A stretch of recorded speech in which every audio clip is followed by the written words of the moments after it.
ಮಂತ್ರಿಗಳನ್ನ ಒಂದ್ ತಿಳ್ಕೊಳ್ಳಿ, ಮಂತ್ರಿಗಳನ್ನ ನಾನ್ ಸುಮ್ನೆ ಬಿಡುವುದಿಲ್ಲ. 24/7 24 ಇಲ್ಲ ಪಾಪ, ಟೈಮ್ ಬೇಕು ಅವ್ರಿಗೆ. ಅವರು ಈಗಾಗಲೇ SIR ವಿಚಾರ ನಿಮ್ ತಲೆಯಲ್ಲಿರ್ಲಿ. SRI ಬಹಳ ದೊಡ್ಡ ಸಮಸ್ಯೆ ಇದೆ.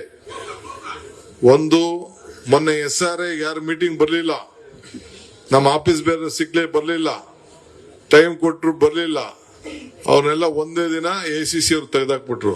ಈ ಗೋಪಿನಾಥ್ ಹೋಗ್ಲೇ ಇಲ್ಲ, ಅದನ್ನ ವಜಾ ಮಾಡಗಂಟ.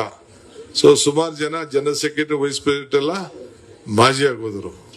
ಸೊ ಹಂಗೆ ಕೈ ಹೋದ್ SIRದು ಬಹಳ ಪ್ರಮುಖವಾದ ವಿಚಾರ. ಒಂದು ಅವಕಾಶ ನಮ್ಗಿದೆ, ಇನ್ನೊಂದು ಅಪಾಯ ಕೂಡ ಇದೆ ಆ SIR ಇಂದ.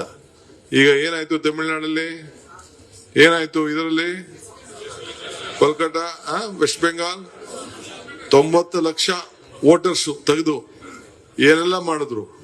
ಸೊ ಈಗ ಹಂಗೆ ನಿಮ್ಗೆ ಈಗ ಬಹಳ ಹುಷಾರ ಇದೆ. ಮುಂದಕ್ಕೆ ಕೆಲವು ತೀರ್ಮಾನ ನಾನು ಮಾಡ್ತಾ ಇದ್ದೀನಿ. ಈಗ ಒಂದೇ ದಿನ ನಾನು ಅನೌನ್ಸ್ಮೆಂಟ್ ಮಾಡೋದು ಬೇಡ. ನೀವೆಲ್ಲ SIRಗೆ ಎಲ್ಲ MLAಗಳು, ಮಂತ್ರಿಗಳು ಪ್ರತಿಯೊಂದು ಜಿಲ್ಲೆಗೂ ಹೋಗಿ ಪ್ರತಿ ಕ್ಷೇತ್ರದಲ್ಲೂ ಕೂಡ ಮೀಟಿಂಗ್ ಮಾಡಬೇಕು. BLAಗಳನ್ನ ಇವತ್ತು ಟ್ರೈನಿಂಗ್ ಮಾಡಬೇಕು. BLAಗಳ ಜೊತೆ ಹೋಗ್ಬೇಕು.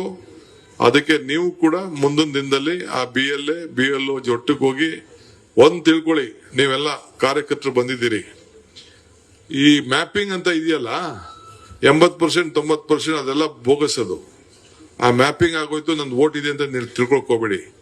ನಾನು ಸೇರಿ, ನೀವು ಸೇರಿ, ಯಾರಿದ್ದೀರಿ ಪ್ರತಿಯೊಬ್ಬರು ಕೂಡ BLOಗಳು ಬಂದು ಒಂದು ಫಾರಂ ಎನ್ಯುಮರೇಷನ್ ಫಾರಂ ಅಂತ ನಿಮ್ ಮನೆ ಬಾಗಿಲಿಗೆ ಕೊಡ್ತಾರೆ. 3 ಸತಿ ಬರ್ತಾರೆ.